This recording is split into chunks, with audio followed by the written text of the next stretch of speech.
creating more affordable housing, providing safe spaces and alternatives to violence for our children, bringing more jobs to Knoxville, and providing a variety of grants and internship programs for our youth. And yet still, our homicide rate is not slowing down, and we must do more right now.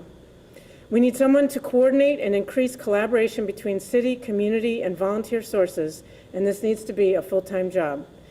This past spring, we conducted a series of community walks and meetings that reinforced how many departments and organizations intersect when it comes to helping keep our neighborhoods safe.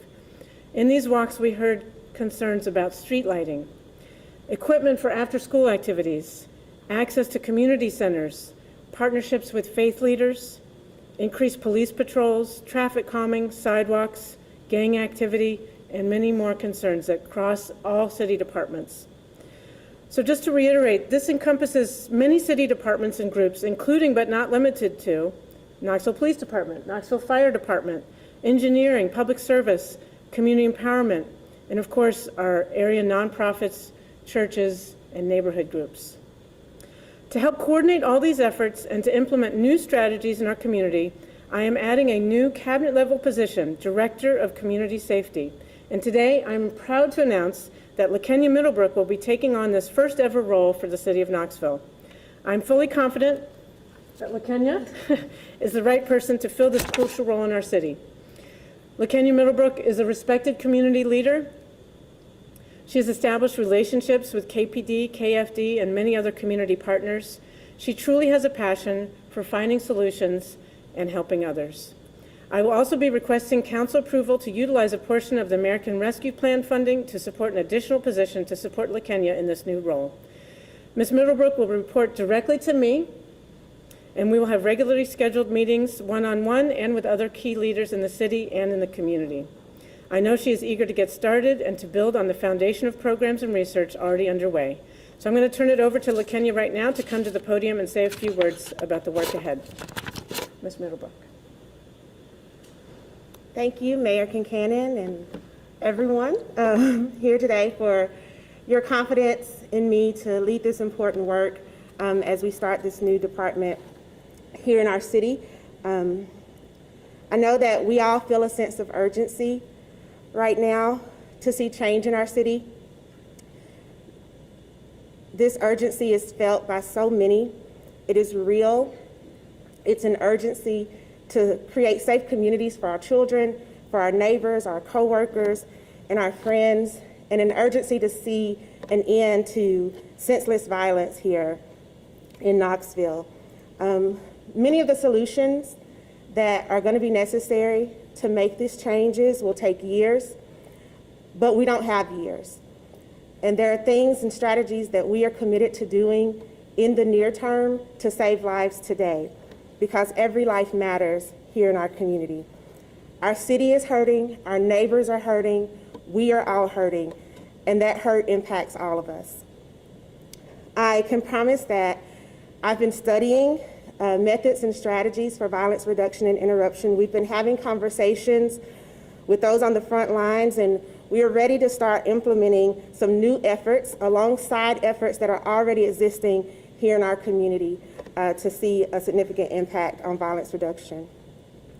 Just a few weeks ago, members of the community empowerment team traveled to Memphis, and we had the opportunity there to talk with folks who are on the ground doing violence interruption, as well as city staff who are leading those efforts and strategizing with the community to see violence reduction. We had the opportunity to watch training in action and to coordinate with other stakeholders in the community who are doing that work and additional city partners, not only our partners in Memphis, but also in Nashville, who were there for the same purpose as we were. So this is a concerted effort. It is a coordinated effort, and we are committed to working not only with our partners here locally, but across the state to see reductions in violence here in our community. We've also been talking with other trusted sources, folks like Urban Peace Institute, the Health Alliance for Violence Intervention, which we commonly call HAVI, around hospital-based interventions, National Networks for Safe Communities, and even the gentleman who wrote the book on violence reduction, Mr. Thomas App, has been a great resource for us here at the city. And so I'm standing here today ready to announce some additional steps that will be happening soon after my transition into this new role. In the coming weeks, we will be leading a team to Louisville, which will include city staff and community members to do a site visit and observe some of the strategies that we've been looking at in action to help us better prepare to implement those here in our community. We will be planning to host a virtual hobby conference, which again is the Health Alliance for Violence Interruption, to help begin the process of understanding how hospital-based interventions can really impact our community and be of great service to those who are struggling and impacted by violence. And then also hosting a larger virtual community webinar with some of the trusted partners that I've already mentioned to give more insight into how violence interruption strategies actually work and how they can be built out here locally. Through these methods and others, we will be deciding on some of the next steps to implement into our violence interruption plan. We've already identified the importance and need for street outreach and are working with some key partners on building capacity to build out that work, hospital-based interventions, as I've mentioned, and focused deterrence or group violence intervention, which will involve key stakeholders, including members of law enforcement, the faith community, as Mayor Kincannon mentioned, and our service providers. This work is critical to our city. It must be done right, without duplication of services or efforts, and everyone must be on the same page. I'm eager to help facilitate that coordination and take the next steps in creating a safer Knoxville, and I look forward to working with so many in our community to do that. And again, I'm grateful to Mayor Kincannon for her confidence in me to lead this work. And I think at this time now we'll take a few questions. Congratulations on the role. Thank you. It's a tough one. Yes. You said it's not going to happen overnight, but it needs to happen soon. What are some of the kind of first strategies you think folks might see on the ground? You mentioned community outreach. Yes, so street outreach, it's also called violence interruption, is a key strategy that we've been digging a lot into and getting a lot of guidance on as we talk to partners who are experts in the field, as well as some of our partner cities. This is a key element that has worked in their community. And a lot of times we have folks in our communities who are doing this work kind of ad hoc. It's more of a passion.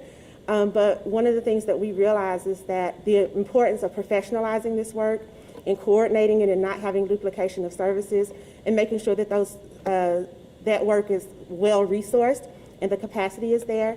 So that's something that we definitely are looking to build out in the near term to help build the capacity of folks in our community who are already on the ground to do so in a more effective way. And so we can expect to see that training start to manifest soon and to see that happening more often and more frequently and in a more coordinated and effective way. For folks who don't know what street outreach is, what is it?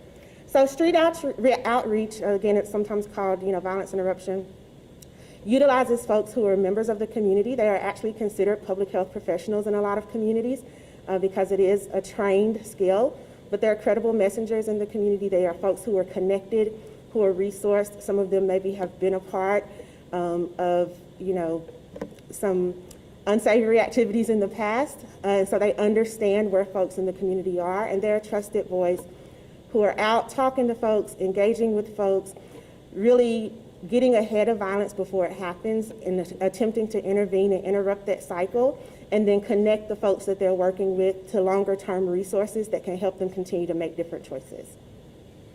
Chief Thomas, I'm interested to know your reaction and how you believe that this will make an impact. And I wasn't really prepared to speak, but I think this is huge for us. This is a huge benefit to us to be able to connect with the community and be able to facilitate those relationships. And to have somebody coordinating these efforts and going at it from a different angle than just law enforcement is going to be huge in our response. And I'm very excited about this. And I've been able to work with LaKenya through PARC, and I have a lot of faith in her, and I'm just really excited about it, to be honest with you. I have another question for you, Ms. Middlebrook. Yes. What does success look like in this role? What does success look like for you?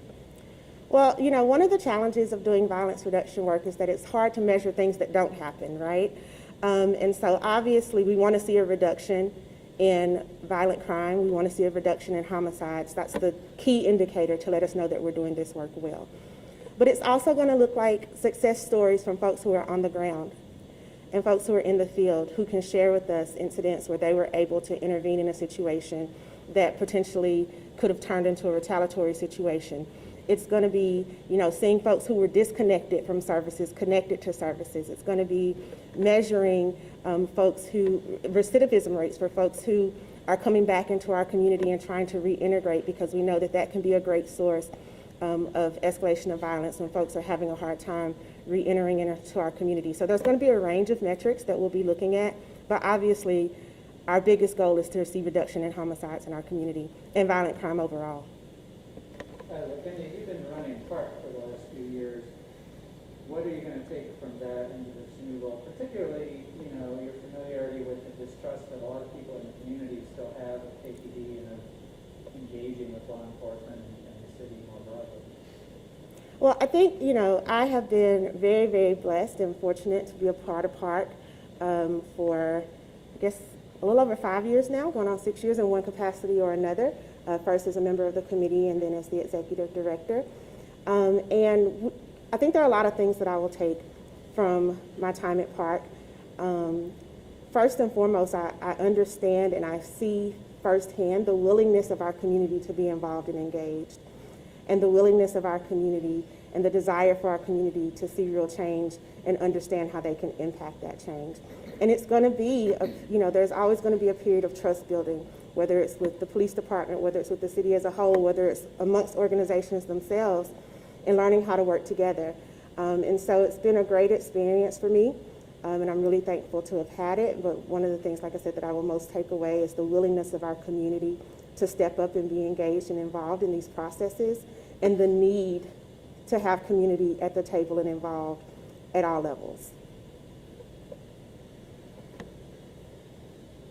Any other questions? Thank you so much. Thank you. Mayor, I assume you'll be filling that PARC role then in the near future? Yes, as we know, we had a PARC meeting last week, and we intentionally waited to make this change until after that meeting, and I will be appointing a successor before the next scheduled meeting. And in the meantime, PARC is staffed. We have someone there who's continuing to oversee the PARC processes, and people can still send in issues and concerns to that person. So there's no break in service, and I'll be appointing a successor in the near future. Any other questions? Okay. Thank you very much. Okay. Good job. Good job. Thanks. I think it'll be good. Yep. Good stuff. Thanks, Charles. So there's not as many questions as I would have left. Now I'm dumping everything on you. Okay, I'll take it. I have a completely empty desk that's laid out. It's good stuff. Yeah, it's gonna be good. I didn't say exactly when, they didn't